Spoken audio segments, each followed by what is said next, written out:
Hello, everybody. It's wonderful to be part of RCM. Made so many friends in a very short time. I'm a Chennai boy. Went to the local school, Don Bosco, Egmore. I have my dear friend, the brat of the school, Shiv there. Anand Varghese. Dana is floating around somewhere. And I went to Loyola College and then went to become a chartered accountant. As a newbie rookie chartered accountant, I went to Mumbai for a wedding. Fell in love with the place. I cancelled my return train ticket and stayed on for 3 years. It was the mid 90s, and at the time we had the IPO boom time. I joined one of the leading investment banks at that time, and would you know it, as Mumbai would have it, I was head of underwriting in a week's time. Not because I displayed anything brilliant, because all the other folks had moved on. The market was very active. This year so far we've had about 70 IPOs. Good year. If you have 50, 60 IPOs in a year, it's considered decent and pretty good. In 94, 95, when I ran the underwriting desk for IPOs, we had, hold your breath, 1,336 IPOs. The next year, 1,402 IPOs. Well, it wasn't an IPO boom. I think it was an IPO storm. So we made bucket loads of money. We underwrote everything. We took the capacity to the maximum based on our net worth. It was really fun. So we had a wonderful IPO factory there. After having worked in the financial capital of India, I thought maybe we'd try the financial capital of Southeast Asia. Hong Kong and Singapore were the two places. So I went and saw those two places. Singapore, easy choice, very comfortable. I worked in a company there, which is today called PricewaterhouseCoopers. Did a lot of business for Southeast Asia and Australia, valuations, corporate structuring. Very interesting time. I came to India and I was the general manager of an oil and gas company.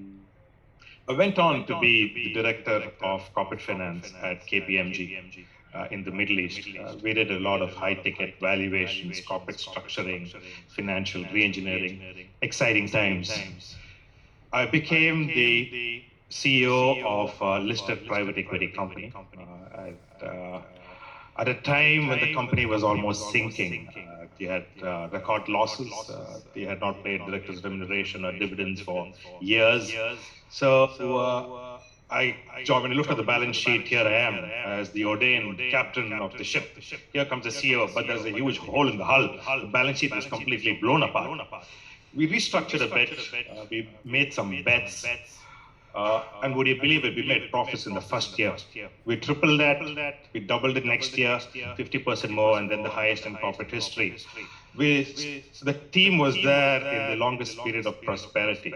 Well, I can't take credit for it. It's not just financial acumen or a great strategy. This is private equity. This is investment. For investment, you need lots of luck, and we had dollops of it. What do I do for fun or hobbies? I cycle a lot, I play golf, I scuba dive, I do some martial arts. I'm an investor, I invest, I'm an angel investor, put money into startups, I put money into secondary markets and equities and cryptocurrencies. Part of the startups, I'm involved in the startup ecosystem over here. I'm on the executive committee of the Chennai Angels. I am the vice president of TIE Chennai. TIE is an organization out of Silicon Valley. It's in 17 countries. We have 60 chapters. The Chennai chapter, as you might know, has C.K. Ranganathan as the president, and I'm the vice president. I'm also advisor to our technical business incubator, and I also sit on a panel for Startup India, evaluating and doling out money for some of the clever startups we have. What's so exciting about startups? I think it's fantastic in India and good things going to happen. We have Anand Varghese over here. Maybe who knows, the next unicorn is coming from there. India has done phenomenally well with startups in the past 10 years. The next 10 years is going to be amazing. India has the third largest number of unicorns. That's a measure we want to go for after the US and China. In 2019, we had 9 unicorns. 20, we had 10. Last year, we had 44. So that's a lot. And what are unicorns? the companies who are going to get capitalization of $1 billion. Right now, we're looking at perhaps 45 Sunicons. Sunicons are companies soon to be unicorns. We have Ninja Kart, Dunzo, if they're not already there. In India, how was this pie distributed? Bangalore turned out to be a winner globally.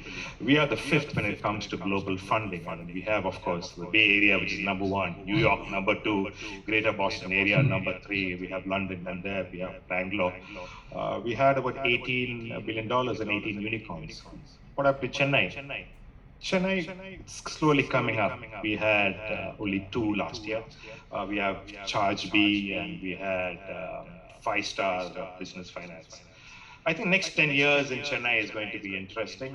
It's a long process to get the system together. It's just not the governments alone. It's also the wherewithal and the maturity of investors, me included, to understand what is happening.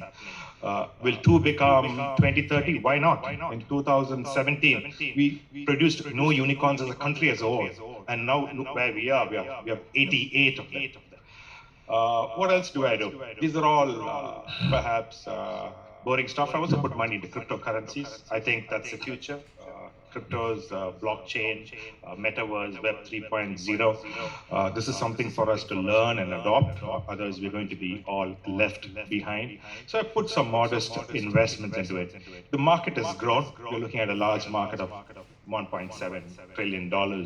And people talk about cryptocurrencies being too volatile. See, out of $1.7 trillion, we have only around $70-80 billion, which is traded on an everyday basis.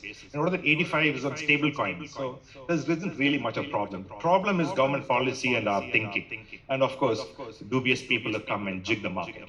Now, boring stuff. What do I really like to do? I'm a social worker, and I run a home with some of my friends in Bellanur village in Avadi. It goes by the name of Pratyasha. You check it out on the website. It's Pratyasha, PRATHYSHA.in. We got 16 boys with HIV. Now, HIV, why HIV? The problem has gone away. No, it's really not gone away. There are 37 million people today living with HIV. And last year we had 1.5 million people who contracted HIV last year. 680,000 people died last year. It's a problem which has not gone away. It's a disease which cannot be cured. We can only suppress it. So here we are. And now we have lost, over the years, 36 million people. Now we cannot keep losing people for viruses. We've lost 6 million for COVID. Now, doctors and healthcare workers are doing their part. What we can do is elevate the pain and pressures of some of the people who are undergoing it. So we have a little home. Kids are doing a fantastic job. They're doing very well. We take care of all the needs. What else would I like to do? I'll leave you with the last thing, which I'm very fond of. I'm a professional artist.